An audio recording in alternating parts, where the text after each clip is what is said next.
Everyone, welcome to अपना सपना JRF and welcome to this video.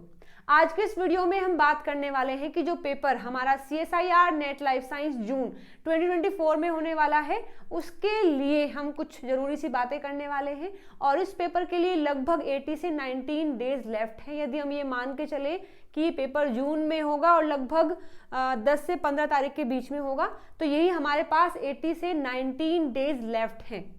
अब ये दिन ना ही तो कम है और ना ही ज़्यादा है। ये ऐसा मैं क्यों कह रही हूँ? यदि आपने अपनी तैयारी स्टार्ट की है, आप कर रहे हैं, इस पेपर के लिए पूरा तैयार कर रहे हैं, तो आप इतने टाइम में अपना सिलेबस कंप्लीट कर सकते हैं। यदि आपका सिलेबस कंप्लीट हो गया है तो आप रिवाइज भी कर सकते हैं। यदि आपने रिवाइज भी कर लिया है तो आप प्रैक्टिस भी कर सकते हैं। यानी कि ये दिन कम नहीं है। आप अगर एक बार सोच लें कि आपको कितना करना है इन 3 महीनों में, तो आप आराम से कर सकते हैं। लेकिन उसके लिए ज़रूरी होती है कंसिस्टेंसी।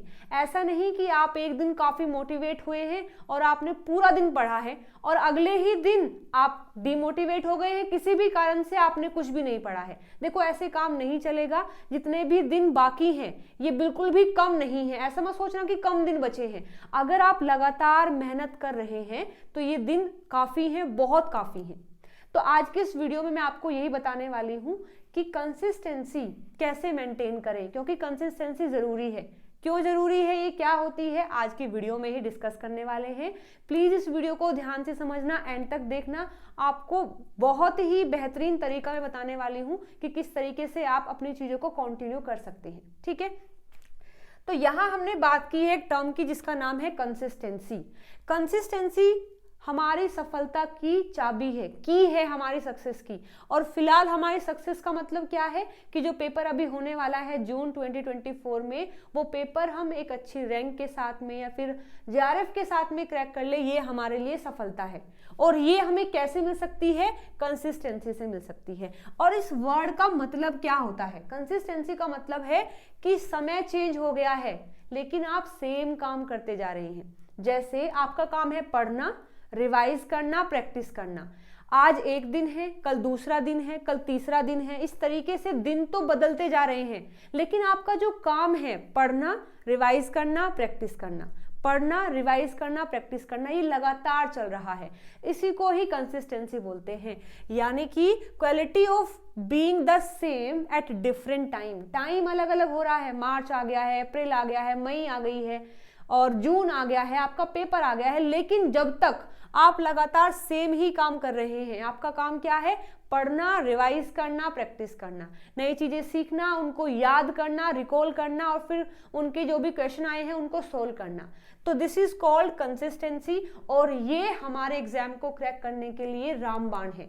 सबसे पहले कंसिस्टेंट होना पड़ेगा। अब ये बात तो हमने सीख ली है कि यदि हमें अपना पेपर क्रैक करना है तो कंसिस्टेंसी को मेंटेन करना पड़ेगा। लेकिन सबसे बड़ी बात आती है कि कैसे हम अपनी कंसिस्टेंसी को मेंटेन कर सकते हैं। हमारे साथ ऐसा होता है कि एक बार हम मोटिवेट हुए तो पूरा दिन पढ़ रहे हैं, लेकिन अगले दिन हम फिर से डाउन हो गए हैं, पढ़ने का मन नहीं किया, कुछ नहीं पढ़ पाए हैं। फिर मोटिवेशन लिया, कहीं से देखा और फिर पढ़ना स्टार्ट कर दिया, फिर डिमोटिवेट। तो इस तरीके से ऐसे अप डाउन चलता है। लेकिन कंसिस्टेंसी का मतलब है इस तरीके से, ना ही तो आप इतना उछले हैं कि 10 घंटे पढ़ रहे हैं और ना ही आप इतना डाउन आए हैं कि 1 घंटा भी नहीं पढ़ पाए हैं। आप कंसिस्टेंसी को मेंटेन कर रहे हैं। जितना टाइम आपने सोचा है या फिर जितना टारगेट आपने दिन का लिया है, आप उसे कर रहे हैं। This is called consistency. तो उसको कैसे मेंटेन करें, ऐसा हम क्या करें ताकि हम ट्रैक पर बने रहें, उससे थोड़ा अलग अलग ना हो जाएं, ज़्यादा या कम ना हो जाए, अपने ट्रैक पर ही बने रहें। उसके लिए क्या कर सकते हैं? तो देखो, मैं जो करती हूँ पहले से ही वो मैं आपको बता रही हूं। इसके लिए आपको करना होगा, अपनी टू डू लिस्ट को बनाना पड़ेगा। ठीक है, ये जो बात यहाँ लिखी है वाकई बहुत ज़्यादा ज़रूरी है। आप अपनी टू डू लिस्ट बनाइए रोज़ की रोज़। ठीक है, सबसे पहले जैसे मानो अभी मार्च है, जैसे ही अप्रैल आएगा तो सबसे पहले तो आप अप्रैल के लिए अपना लिस्ट बना लें, 1 महीने का लिस्ट। वो क्या होगा कि इस महीने में आप कितने यूनिट को प्रिपेयर करने वाले हैं, कौन कौन सी करने वाले हैं, या फिर कितनी यूनिट को आप रिवाइज करने वाले हैं, या फिर कितनी यूनिट के आप PYQs करने वाले हैं। ये आप मंथ के हिसाब से लिखें कि जैसे 1 महीने में मुझे 3 यूनिट नहीं करनी है, 2 यूनिट को रिवाइज करना है और 3 यूनिट के PYQs करने हैं। तो ये चीज़ें आप लिख लीजिए बस केवल अपने स्टडी के रिगार्ड में कि इस अप्रैल के महीने में मुझे 3 यूनिट पढ़नी है, 2 रिवाइज करनी है और 3 के PYQs करने हैं। तो ये तो हो गया है आपका मंथ का लिस्ट। ये ज़रूरी है, लेकिन इससे भी ज़रूरी है कि जैसे ही आपने मंथ के लिए डिसाइड कर लिया है कि आपको 3 यूनिट करनी है, तो अब आप रोज़ अपनी टू डू लिस्ट बनाइएगा, क्योंकि आपके पास जो भी टारगेट है महीने का वो क्लियर है। आपको पता है कि 3 यूनिट करनी है एक महीने में, यानी 30 दिन में 3 यूनिट, यानी 10 दिन में 1 यूनिट। आपको क्लियर हो गया है। अब 10 दिन में 1 यूनिट है, उसके टॉपिक देखिएगा और अपने दिन के हिसाब से उसको डिवाइड कर लीजिए। तो इस तरीके से टू डू लिस्ट बनानी होती है। जैसे ही आप सोने जाते हैं 5 से 10 मिनट, सोने से पहले 5 से 10 मिनट ये सोच के कि अगले दिन क्या करना है वो आप लिखेंगे। और ये बात भी याद रखनी है कि अपनी प्रायोरिटी के हिसाब से आप लिखेंगे। जैसे जो काम सबसे ज़्यादा ज़रूरी है आप उसको सबसे पहले लिखेंगे, जो काम थोड़ा उसके बाद है उसके बाद लिखेंगे, फिर ऐसे ऐसे करते हुए आप 4-5 चीज़ें अपनी रोज़ लिखेंगे। और जैसे आप सुबह उठते हैं एक बार अपनी लिस्ट को चेक कर लीजिए कि सबसे पहले काम कौन सा करना है, और जैसे जैसे आपका काम होता रहे ऐसे ऐसे आप टिक लगाते जा सकते हैं। देखो इससे फ़ायदा क्या होगा, आपको एक गाइडेंस मिलता रहेगा, आप एक ट्रैक पर रहेंगे कि कितना हो गया है कितना रहता है। बस आपको सोचना ये है सुबह उठते ही कि जो भी मेरी लिस्ट में लिखा है सोने से पहले मुझे वो लिस्ट अपनी कंप्लीट करनी है, चाहे उसके लिए मुझे कम समय के लिए सोना पड़े, बाहर खेलने ना जाना पड़े, टीवी थोड़ा कम देखना पड़े, फोन में कुछ और चीजें पढ़ाई से अलग थोड़ी कम देखनी पड़े, कहीं पर भी कॉम्प्रोमाइज कीजिए, लेकिन इस लिस्ट में कॉम्प्रोमाइज नहीं करना है। ठीक है, तो इस तरीके से आप रोज लिखेंगे, चेक करेंगे, तो आप एक ट्रैक पर रह पाएंगे कि आप कितना काम कर पा रहे हैं रोज। जैसे देखो आपने एक लिस्ट बनाई है, उसमें आपने ये 5 काम लिखे हैं। अब आप रात को जैसे ही सोने जाते हैं आपने चेक किया कि कौन कौन सा काम हो गया है, मानो 2 में 3 हो गए हैं 2 नहीं है, तो अब आपको क्लियरली पता है कि देखो ये 5 काम करने थे, 3 हुए हैं 2 नहीं हुए, मतलब मेरी कहीं लापरवाही है। लापरवाही भी नहीं है तो मैं कम समय दे रहा हूं, मुझे और देने की जरूरत है। तो जैसे ही आप ये देखते हैं तो आप ये कैलकुलेट कर पाते हैं कि कितना पढ़ रहे हैं, कितना पढ़ना और बाकी है। यदि आपके 5 के 5 राइट हो गए हैं तो सेलिब्रेट द डे और आराम से मजे में सोइए, सुबह उठ के फिर से अपने काम में लग जाइए। तो इस तरीके से ये आपको ट्रैक पर लेकर आती है टू डू लिस्ट। ठीक है, इस तरीके से आप रोज बना सकते हैं।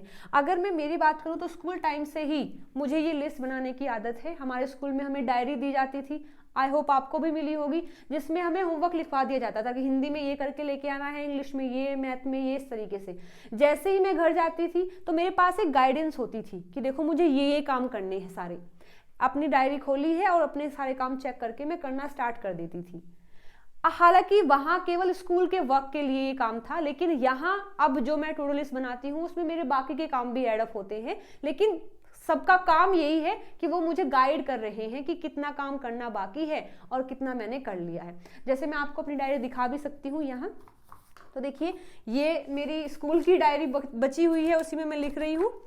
तो यहाँ पर सारा काम मैं लिख लेती हूँ। जैसे ये 14 का है, 15 का है, ऐसे ही मैंने अपनी रोज मैं टू डू लिस्ट बनाती हूँ। कभी भी ऐसा दिन नहीं जाता जिसमें मैं मेरी टू डू लिस्ट ना बनाती हूँ, रोज बनाती हूँ। चाहे मुझे कुछ काम भी ना हो, फिर भी जो एक्स्ट्रा के मेरे काम है, जैसे मुझे पेंटिंग करना पसंद है मैं वो लिख देती हूँ, या फिर मुझे डांस करना पसंद है तो मैं वो लिख देती हूँ, अगर मेरा कुछ अदर काम नहीं है। लेकिन टू डू लिस्ट मुझे रोज बनाने की आदत है, आप देख सकते हैं।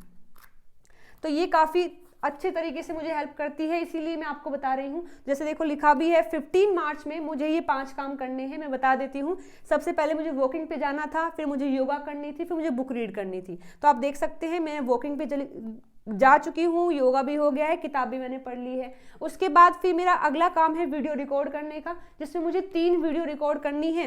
3 में से 2 हो गई हैं, तीसरी अभी चल रही है। ये होने के तुरंत बाद मैं यहाँ पर टिक कर दूंगी। फिर मेरे 3 काम और बचेंगे, जिसमें मेरे अगले सेशन के लिए PDF बनानी है, वो करूंगी। तो ये मेरा काम है आज का, और बस ये मुझे पूरा दिन गाइड करती रहती है कि कितने टिक लग गए हैं, कितने रहते हैं, कितना और काम करना है और कितना भी काम और नहीं करना है। तो इस तरीके से देखो आप भी ये लिस्ट बना सकते हैं, आपको अच्छे तरीके से गाइड करेगी। इसीलिए मैं ये वीडियो रिकॉर्ड कर रही हूँ, क्योंकि टाइम भी ठीक है, कम नहीं है, ज़्यादा भी नहीं है। अगर आप उसको अच्छे से इस्तेमाल करते हैं तो बहुत टाइम है आपके पास, आप कर सकते हैं। ठीक है। लेकिन अब इस टू डू लिस्ट के बाद बात ये आती है कि सम टाइम ऐसा होता है कि हम अपनी लिस्ट को नहीं कंप्लीट कर पाते हैं, तो थोड़ा सा डीमोटिवेशन होता है कि देखो हम नहीं कर पाए हैं, मेरा क्या होगा, पेपर होगा या नहीं होगा, मुझसे कुछ नहीं होगा, इस तरीके से। देखो आम बात है, यदि हम इंसान हैं तो ऐसा होना बिल्कुल आम बात है, लेकिन ऐसे ही बने रहना आम बात नहीं है। यानी आप डिमोटिवेट हुए हैं कि आपके पास 5 काम थे लेकिन 1 ही हो पाया, 4 नहीं हो पाया। ठीक है, ऐसा हो सकता है भाई, कुछ भी कंडीशन आ सकती है, लेकिन इसका मतलब ये नहीं है कि अब आप आगे टू डू लिस्ट बनाना ही छोड़ दें, उसके अकॉर्डिंग काम करना ही छोड़ दें।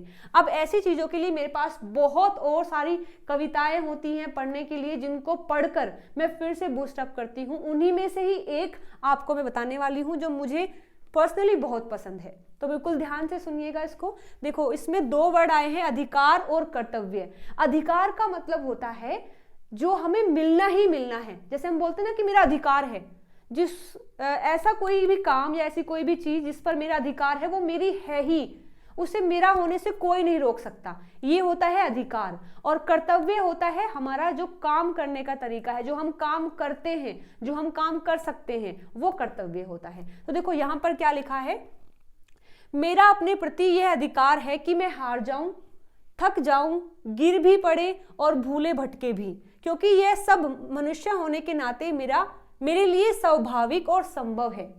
मतलब कि मैं थक भी सकता हूं, कोई बड़ी बात नहीं है, मेरा अधिकार है, मतलब थकना मेरा अधिकार है, मैं थकूंगी ही। मैं हार भी सकती हूं, थक भी सकती हूं, गिर भी पड़ सकती हूं और कुछ गलतियां भी कर सकती हूं। अगर मैं इंसान हूं तो ये सब चीजें मिलना मेरा अधिकार है, मुझे मिले ही मिलेंगी। ऐसा नहीं, इस दुनिया में कोई ऐसा नहीं है जो अब तक हारा ना हो, जो थका ना हो, जो गिरा ना हो, जो भूला भटका ना हो। सबके साथ ऐसा होता है क्योंकि हम इंसान हैं, हमारे साथ ये होना स्वाभाविक है और संभव है।